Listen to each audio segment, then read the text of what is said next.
Parliament passes Cybersecurity and Computer Misuse Bill 2025 with amendment.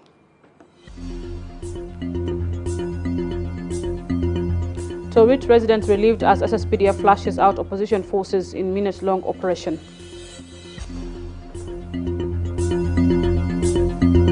And wheelchair basketball gives persons with disabilities hope for international competitions.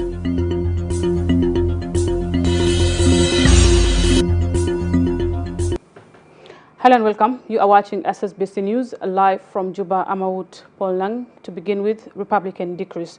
The President of the Republic has this day made changes in the government personnel effective immediately. Relief from duties. The following officials are hereby relieved of their duties. 1. Honorable Engineer Deng Lualwol is hereby relieved of his duties as the Under-Secretary of the Ministry of Petroleum. 2. Honorable Dr. Chol Deng Thorn Abel is hereby relieved of his duties as the Technical Advisor in the Ministry of Water Resources and Irrigation. 3. Mr. Geth Kon Mathiang is hereby relieved of his duties as the Director General of the National Communication Authority. 4. Engineer Ayuel Ngor Kujngor is hereby relieved of his duties as the Managing Director of Nile Petroleum Corporation, NilePet. Appointments. The following officials are hereby appointed to their respective positions. 1. Honorable Dr. Chol Deng Thorn Abel is hereby appointed as the Under-Secretary of the Ministry of Petroleum. Minister Rizik Dominic Samuel is hereby appointed as the Director General of the National Communication Authority. 3. Mr. Emmanuel Athiaye Ayual is hereby appointed as the Managing Director of Nile Petroleum Corporation, NilePet. The President of the Republic extends his gratitude to the outgoing officials for their dedicated service to the nation and conveys best wishes to the newly appointed officials as they assume their responsibilities. Signed, Salva Kiir Mayardit, President, Republic of South Sudan, Juba. And to begin our news bulletin for tonight with the Vice President for the Economic Cluster, Dr. James Wani-Iga, returning to continue efforts to unite the country under a central agenda of stability and economic transportation aimed at improving the living conditions of the South Sudanese people. Dr. Iga officially assumed his role on Tuesday. SSBC's Henry Jada reports.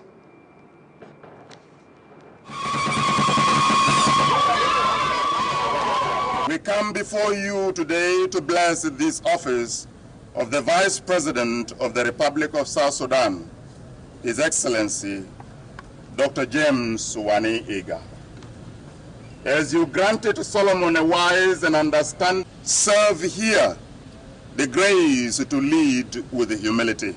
The neighborhoods of the presidency came alive as the office staff of Vice President Dr. James Wani-Iga welcome him back to continue his economic revitalization efforts intended to ease nationwide economic challenges. Dr. Iga encouraged the staff to embrace a renewed commitment to building a peaceful, cohesive, and sustainably developing nation, asking for forgiveness for any shortcomings during his first tenure in office. As he begins his responsibilities for the second time, Dr. Wani-Iga outlined his plans for economic transformation. Naskul alikan sakalin mai lokan peru atai bara minini de anakana mululezol tane batal afone narde ha wana kaman beafu aizol alikana mululena haja batal ay asad nefta safa jadid. أنا أعرف موطن الأرض بتاع الجنوب ما فوق وزارة ما تسوب جده ناس تبانين عشان كلام موية ما أنا بدفع موية في تاركم لكن أنا داير أقول لكم ما دعم من وزارة ديل وزارة تانين بتا كلاس تانين هنعمل جهود بتاعنا عشان الناس بتاعنا كلي دفعوا ساحريا. The Minister of Presidential Affairs African on Monday, ministers of the Economic Cluster and religious leaders from the Catholic Archdiocese of Juba and the Episcopal Church of South Sudan also attended the welcoming ceremony. As Dr. Wani-Iga resumed his duties, expectations remain high that his renewed leadership will guide the country towards economic stability and sustainable growth. His first official working day, His Excellency Dr. James Wani Iga has assured his commitment to do more than before to advancing on economic transformation, transparency, and accountability. Dr. Wani Iga assured his readiness to work closely with His Excellency General Salva Kiir Mayardit to answer the demands of the people of South Sudan. Henry Jadajon, SSBC News. Reverting your attention to the parliamentary session chaired by the Speaker of Parliament, Gemma Nunukumba, where members have unanimously passed the long-awaited Cyber Crimes and Computer Misuse Bill 2025 with all observations and recommendations that will be incorporated by the relevant committees before the Speaker, according to Oliver Mori, the chairperson of the Information and Communication Technology. After the incorporation of all the recommendations, the Speaker will take the bill to President to be assented into law of the land.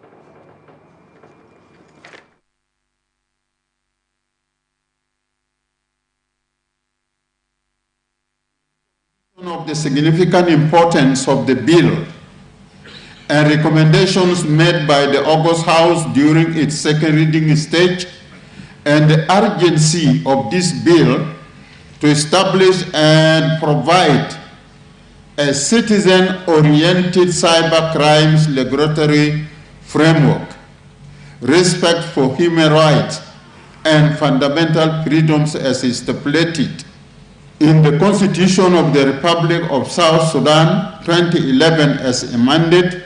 The joint committees requested the August House to deliberate and propose remarks and observations.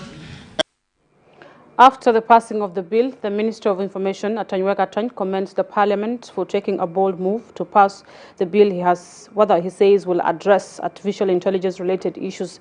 Work added that time has come to confront social media negative propagations head-on as abusers stand a timely prosecution.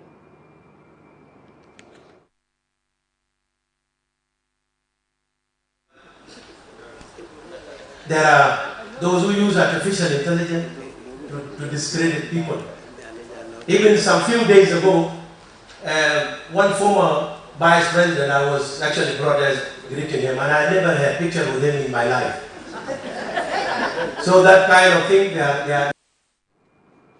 The governor of Central Equatoria State, Emmanuel Adil Anthony, is seeking backing for his security measures aimed at restoring law and order across the state. Adil briefed the Presidential Advisor on National Security Affairs, Tut Gadluak, on the state security situation as he brings his national duties.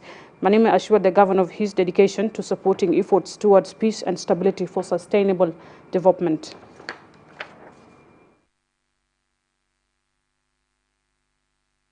During our inauguration, or swearing in, the president has directed that we should manage the security of our country so that people and their lives are protected.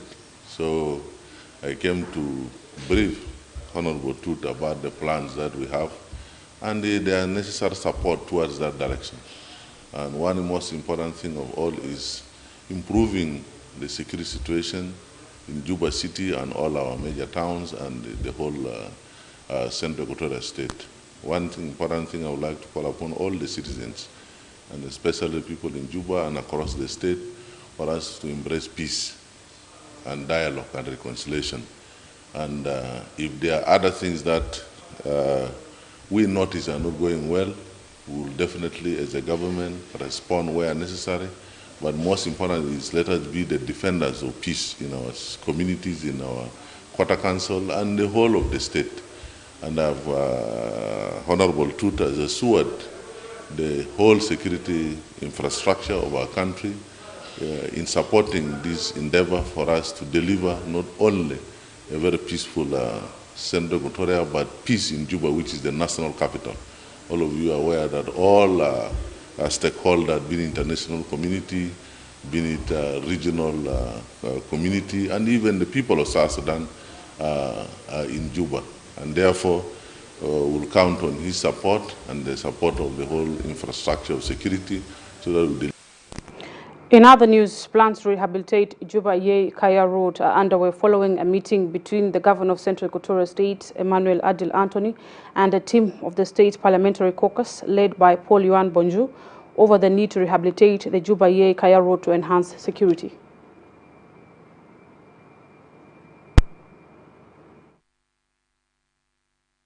Solely concentrated on a need to rehabilitate and repair some of the hotspots along Juba-Yei-Kaya road and also Yei-Lasu road, and then from Yei to Rasul, because traveling from here to Yei to Kaya and from Yei to Lasu and Yei to Rasul has becoming a very, very difficult issue. So this one, the governor has been very positive, and I believe that soon the rehabilitation, hopefully, with the support of the communities, people will see. Government and United Nations have renewed commitment to deepening humanitarian cooperation. This comes in a meeting with the Minister of Finance and Planning, Dr. Barnaba Cholbak, and the UN Resident and Humanitarian Coordinator, Anita Kiki, who raised 5 key areas of concern that include support for agriculture, education, health and nutrition sectors, peace implementation, as well as rapid response to humanitarian situation to support the affected communities. The Ministry's Director of Communication and Media, Tech, Stephen Ogut, says the Minister has reiterated the government's commitment to addressing the country's economic situation by increasing budget allocation to key sectors in the national budget.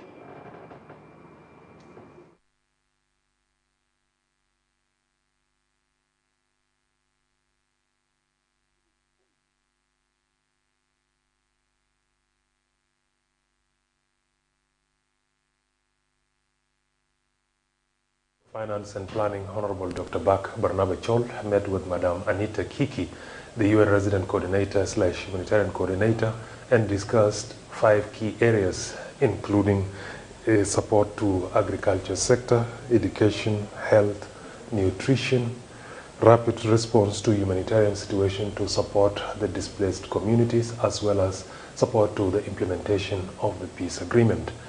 The Honourable Minister emphasized the government's commitment to support these key areas by underlining the support and increased allocation to these key sectors in the national budget, which has been passed by the Cabinet and is due to be presented to the National Assembly for deliberation. The 16 Days of Activism campaign commences in Juba, South Sudan, to raise awareness and foster the importance of accountability in ending gender-based violence in the country. Abate Simon Godo reports. Activism campaign, first launched in 1991 as an annual program dedicated to creating public awareness on violence against women. Representing the minister, the Deputy Minister of Information Communication Technology and Postal Services, David Yao Yao, said digital platforms are meant to generate conversations about positive developments, not for harmful norms and behaviors. We will strengthen policies to combat online harassment and misinformation that target women, ensuring that digital platforms operating within our borders are held accountable for facilitating exploitation. Our commitment to freedom of expression does not and will never extend the freedom to abuse. The Minister of Health and Acting Minister of Gender, Child and Social Welfare, Sarah Kilito, calls for action from individuals, organizations, and governments to end impunity, promote accountability, and move towards zero tolerance for violence against women and girls. Use your platforms wisely. Choose empathy over cruelty. Choose respect over mockery. And if you see abuse happen, and don't be silent, be the one who will break the silence of your girls.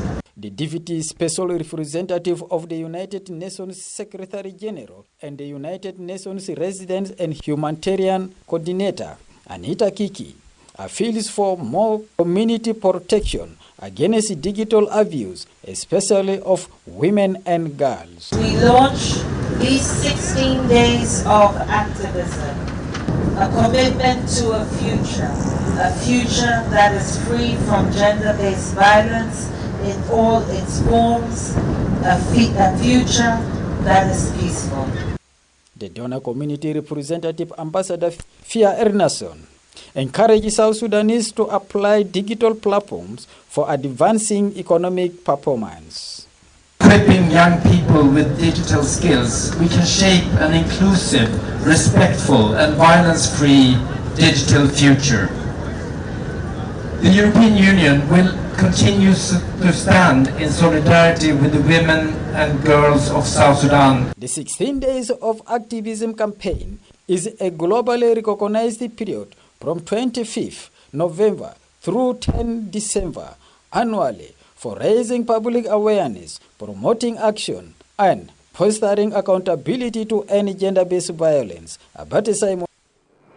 The Deputy Minister of Foreign Affairs and International Cooperation, Akwi Bona Malwal, and Nusalev Kosek, and non-resident ambassador of the Shares Republic to South Sudan, have discussed deepening bilateral relationship between the two nations through enhanced collaborations. The two officials also explored ways to foster mining exploration efforts.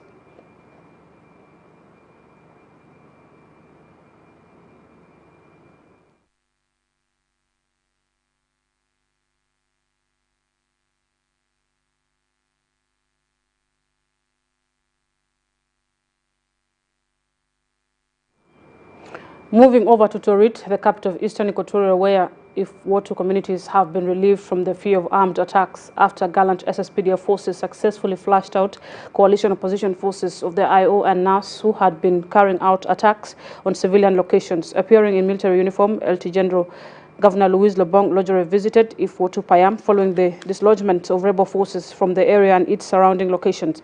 The SSPDF conducted a swift minute-long operation in Rube, an area that had long served as a major stronghold and launching part of SPLIO activities. The commander of the SSPDF 7th Infantry Division in Eastern Equatoria State, General Moses, condemned social media users for circulating fake information, claiming that Torit had been captured by the SSPLIO and NAS.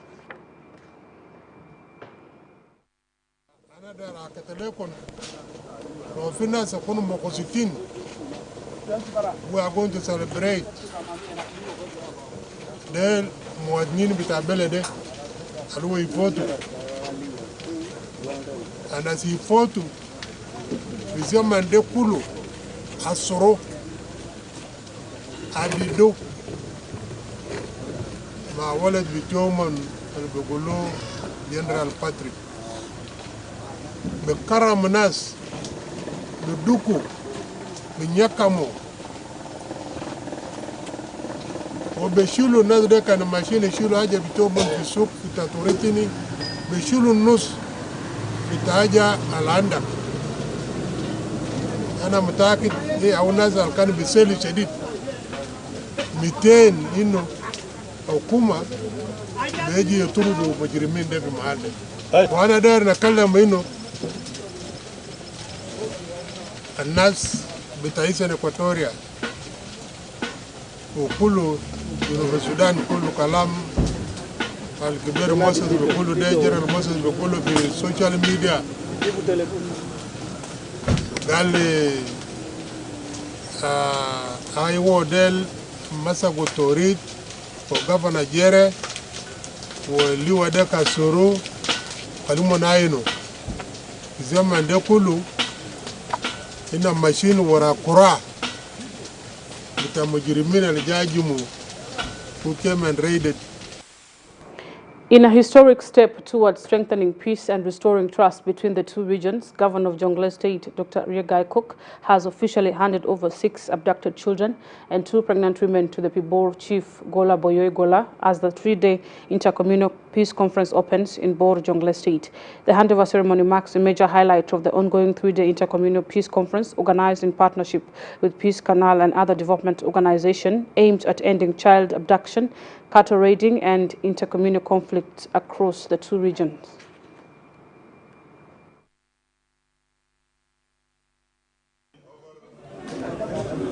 Six abducted children plus 2 abducted women who were abducted by Low Nuer of Road County that will be handed over today to the Chief Administrator, His Excellency Wolaboya, and we have also received 1 child. We have received 1 child was abducted by the Murle and brought today by the youth administrator. We thank all the authorities and all the people, especially our partners who participated in making this dream become real. Certainly, I'm handing over to my brother. Today we have received 2 abducted women and 6 abducted from the government of Yobe State. This is a historic moment, and this is an issue that we want to be back on. As to sister state, we have to make sure that we return all abductees. This is part of the business issue. And these children were abducted by lawmen in Gold County, and today have been brought back so that they can unite with their families and their loved ones. I also want to thank the Commission of the County for the work that they have been doing. This recovery is very important for us, the government of GP, because we have been collecting a lot of children. So this work will show to our people and we encourage them to bring more abductees. In return also, the government of the state of India, we have handed over 1 abducted child to the government of Yobe State. The National Elections Commission intensifies its civic education on voter registration process targeting schools and youth organizations. As elections period looms, the Commission engages over 70 students participants at Upper Nile University premises. SSBC's Akwejbany Marek Akwejbany reports. To foster public understanding of voter registration process as elections period beckons, the National Election Commission continues to advance its civic education public outreach program targeting the youth, who are making 70% of the country's population. On Tuesday, at the Upper Nile University's premises, the Commission engaged more than 70 students, participants selected by their respective students' unions, on discussions aimed at creating awareness and enhancing the youth participation in the democratic elections as the nation gears towards 2026 elections at the end of the transitional period.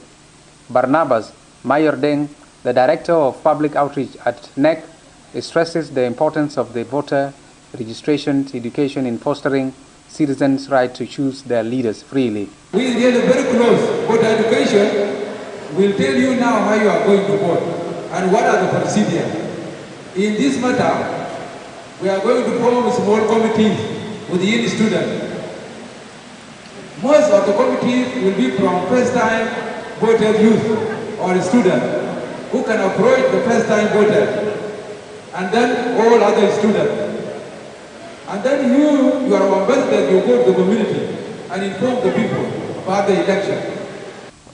Representing the University Dean, Dr. Biara Tim Ding, comments the process. Because what they did today is very, very important for all of us, and especially for you as students, because you are the targeted group, because most of the activities during election process, you will be the one carrying the activities, and also maybe some of you have not participated in the election before. This will be your first time, so that you know the procedures that will take place during the election. Mariko Mayamluet, the student representative, calls upon the youth to organize themselves and be involved in the electoral process. So therefore, my word to my university administration, we desire more civic education so that the pure students who have understood will have opportunity to engage with thousands of students within the university and the rest of the other universities. And for those who have not yet got opportunity, please welcome this organized electoral body in our nation to help you understand why it is important to have election. Akwejbany Marek, SSBC. Dr. Garang Memorial University of Science and Technology has organized the groundbreaking ceremony for construction of modern laboratories in Bor on Monday. The project is in partnership with the United Nations Food and Agriculture Organization. Addressing the ceremony, the Minister of General Education and Instruction, Simon Adorthon, who is also the representative of the state governor, appreciated the development partners for supporting the university with modern tools. He also added that the state authority would work collectively with the university for people's welfare. For his part, the Vice-Chancellor of Dr. John Garang Memorial University, Professor Abraham Matojdal, commended the role played by the United Nations Food and Agriculture Organization in supporting the university with modern technologies.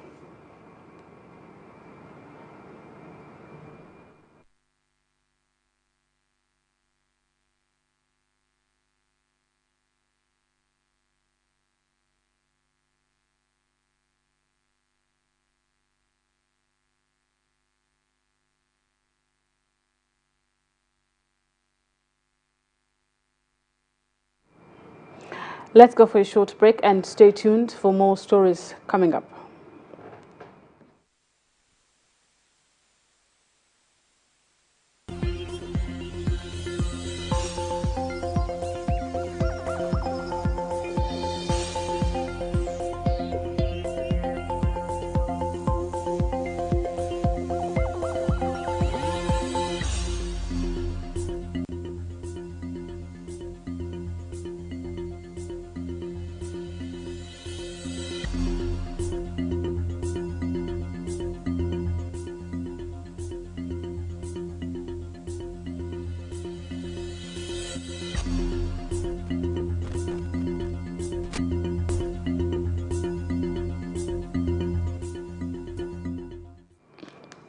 Welcome back from that short break to proceed with our news bulletin. Following the start of the primary school certificate exams across the country, many primary school certificate centers witnessed the commencement of exams as scheduled in various states and administrative regions.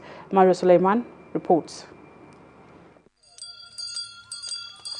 Addressing candidates at a Salam neighborhood school in Wau on Monday, Governor Daniel Sharif encouraged learners to write their examinations confidently to achieve good results that will reflect good reputations of their states. At Abongo, وبقول لأبناء بتاعي الطلاب والطالبات الممتحنين بتمنى لكم التوفيق والنجاح وتحرزوا درجات عالية حتى ترفعوا راس بتاع المعلمين بتاعكم وتدرسوكم وراس بتاع ولاية بتاع غرب بحر الغزال. عايزين نقول لكم احنا كحكومة هنضيف ونشجع التعليم. At Abongo, primary schools in Yambio, capital of Western Equatorial States, Governor James Atebja says the government has done so much to provide a suitable environment for candidates of the Certificate of Primary Education's Examination 2025. He wished them success in the national exercise. Our role is to make sure that the environment of your examination is conducive. The rest is yours. But I am sure all of you are going to pass. Honestly, together with the Deputy Governor and the administration of the Ministry of Education, to make sure that all the centers in Western Equatorial State is well equipped. Addressing pupils at Bor A Primary School, Governor Dr. Gaiko encouraged learners taking the examination to approach the various papers with confidence. He likens education to a tool in human transformations. We are seeing the future of this great nation called South Sudan.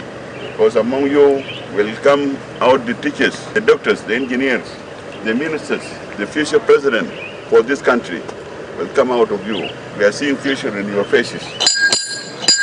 At Malakir Primary School in Malakal, Deputy Governor Dengjo Angok encouraged pupils to strive for good results for their states. نحن مبسوطين إنه امتحانات تقام في الجو البيود فيه الأمن والاستقرار في ولاية. الوقفة دي ده تشجيع لكم أخواتي وأبنائنا الطلبة وطالبات إنه في المرحلة العصيبة دي تجتهدوا وتجيبوا نتيجة كويس يمثل الولاية. Addressing pupils at Imi Robin Primary School in Warabi State, Deputy Governor Aluel Garang encouraged examinations candidates to recall what they have been taught. Let the Warabi State be the state that top 10. Let's take number 1. All the candidates for primary 8 in Warabi State, I'm grateful and I wish you success in your centers.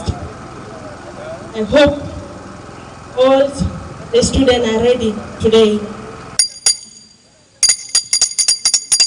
The Chief Administrator of Ruling Administrative Area, Stefano Vio, inspired the pupils at Napata Primary Schools in the refugee scheme at Ajwangtok in Jamjang County to work hard to become leaders of tomorrow. It is the day you want to define your future. Where do you want to go from here?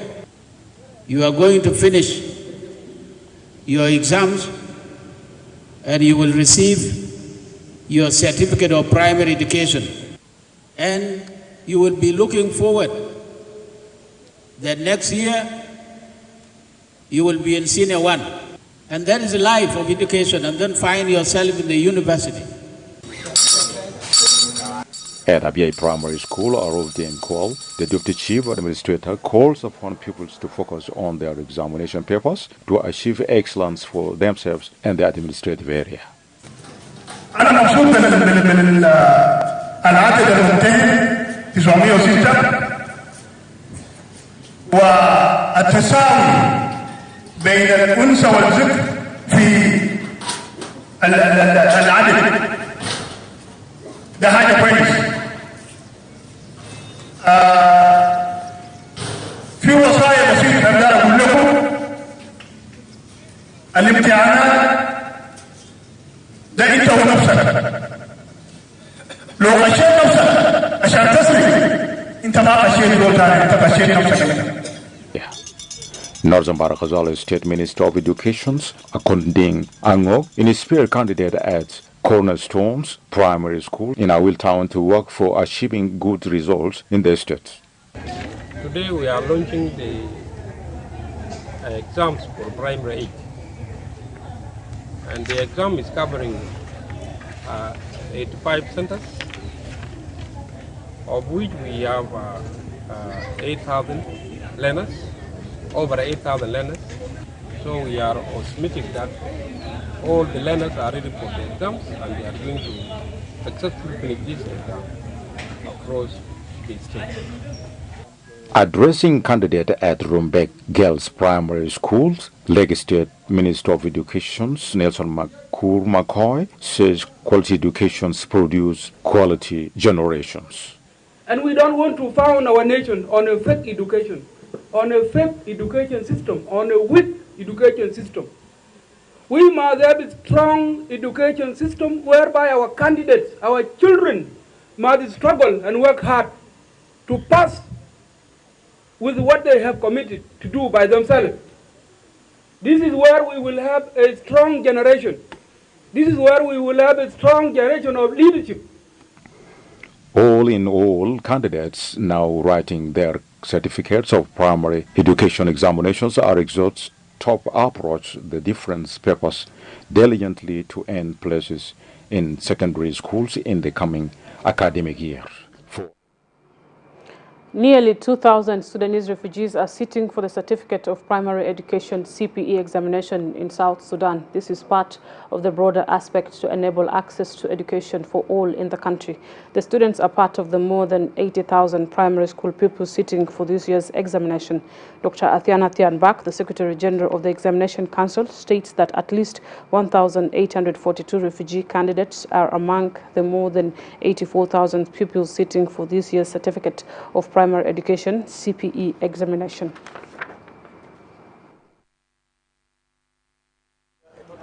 Of 84,815 are sitting. Males are 45,545 and females are 39,216. The percentage of males are 54% and of course 46% for females.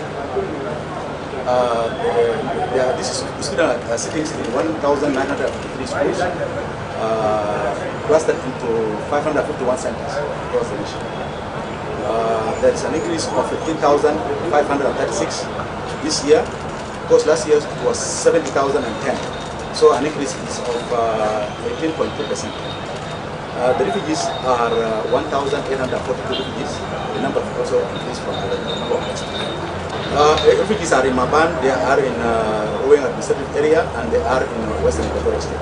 Of course, it was very clear, the message was delivered by the Minister, that any case of malpractice, these results are termed null and void. Of course, we will cancel the results. This is the penalties we give to every malpractice in the information, whether being CPE or CSE. Of course, the result will be released before the schools opens on the 2nd of February 2026. We will try our best, hopefully, as per the arrangement and our coordination with the Ministry of Finance, the funds will be available in time, and hopefully The critical process of drafting a permanent constitution for South Sudan is gaining momentum. Driven by on-ground consultations, the National Constitutional Review Commission, NCRC, has deployed teams across Western Equatorial State, actively soliciting direct and filtered feedback from both everyday citizens and local leadership. As the Commission travels through the region, they are encountering bold and specific demands regarding government accountability, deep military reform, and the implementation of federalism. This is more than a tour. It is a historic mission to define the future fabric of the nation. The National Constitutional Review Commission team is currently moving across Western Equatorial State with a clear mandate to listen, to conduct vital civic education, and to hold public consultations that will shape the country's new permanent constitution. The dialogue began intensely as the Commission consulted the state organized forces. During these sessions, uniform personnel laid out a strict timeline for future leadership. الزول كبير في حكومة عمل غلط مثلا أخذ من أموال بتاع الدولة لازم يحاسبه.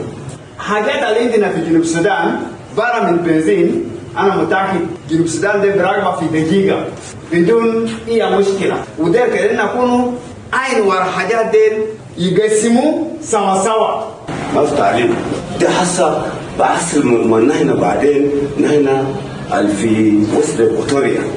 In a separate high-level engagement, the team consulted Cabinet of the Azande Kingdom. Traditional leaders tabled a comprehensive list of desired reforms. Their primary message was a call for a federal system of government, emphasizing the need for decentralized power. We want at least federal system. لأن في ولاية هنا عندنا جات في دور ده كنا دايرين عشان القانون بحكم السودان لأنه في أمريكا والكتب 4 سنة أنت تحكم فيه.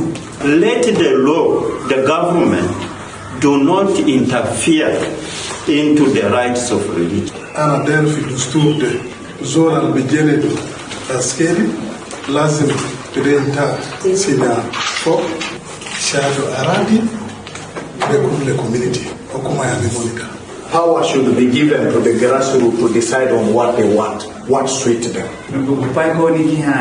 Ay kalam akibele maximum nini? Ya kuranga na bonito. Mabe lebe la bato de siasa. Chika binyengo. Ukunde ala giga. Urenge ndo gani.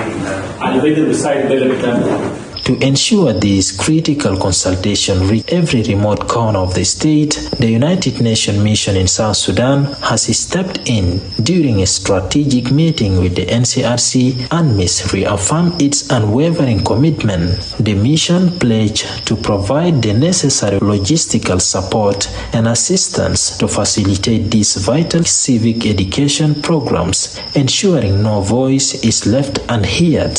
UNMISS support enables citizens to shape the nation's permanent constitution.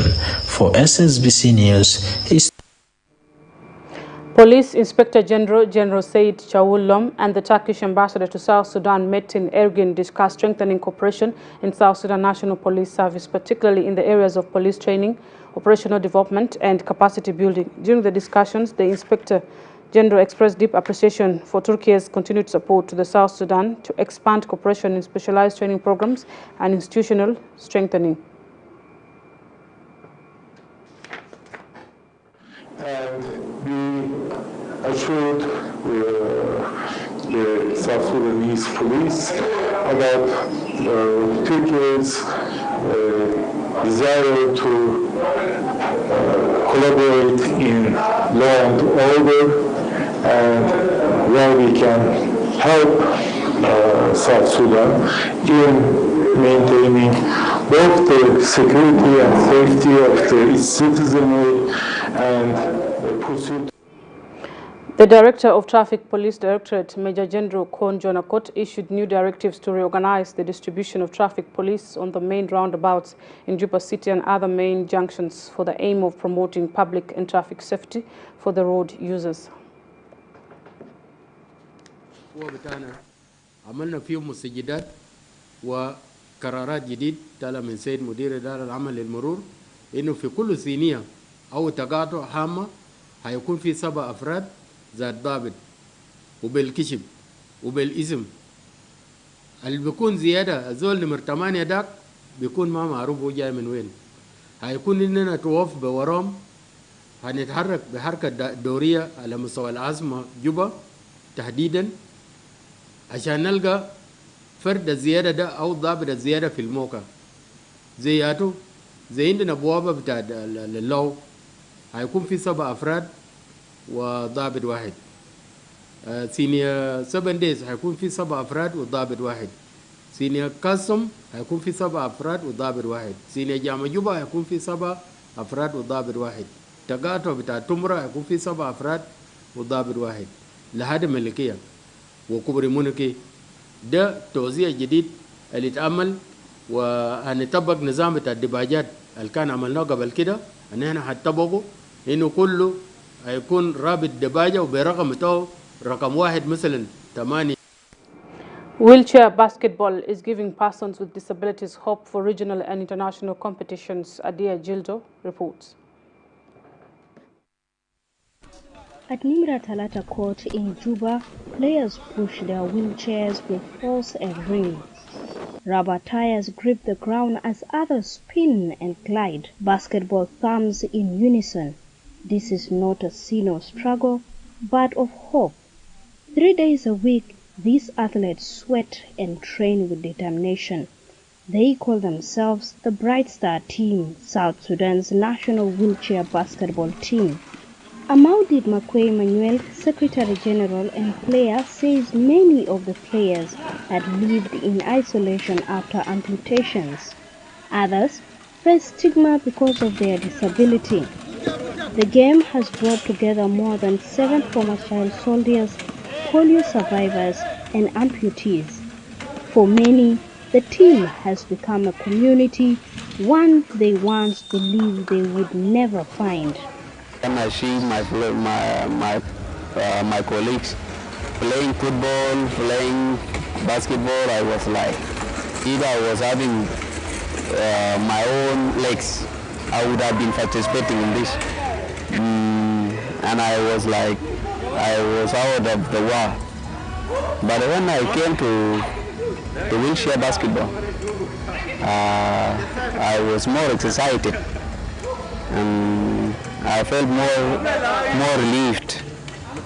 I was more included in the daily lives.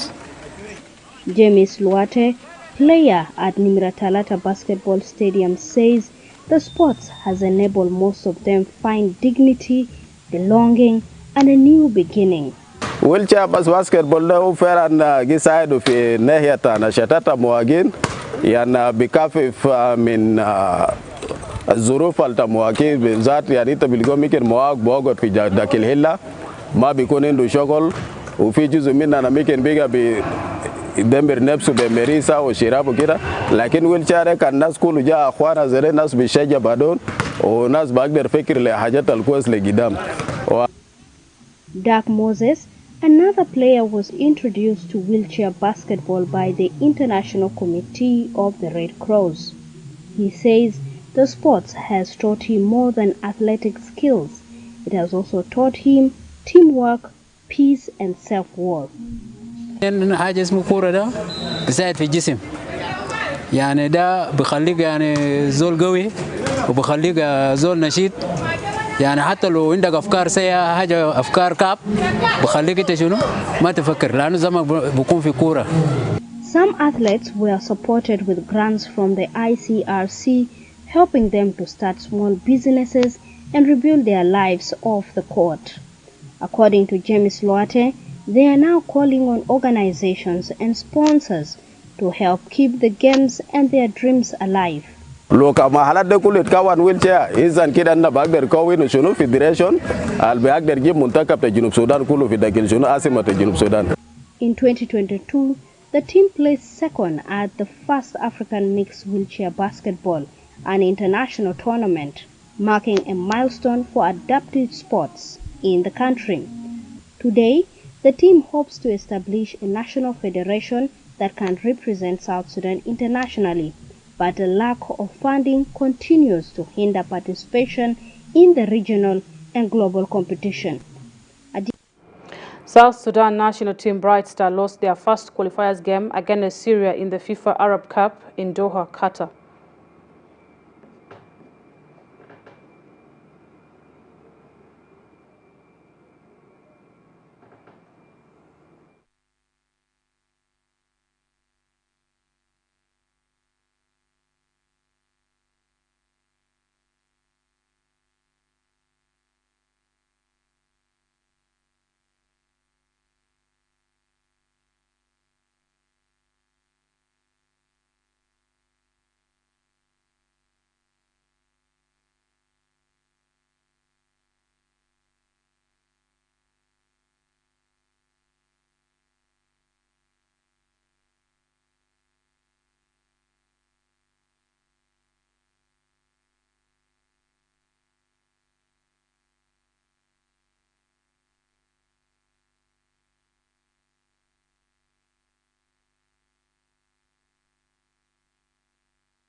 And that finally brings us to the end of our news hour. Thank you for tuning in. I'm Maud Polnang. Till next time.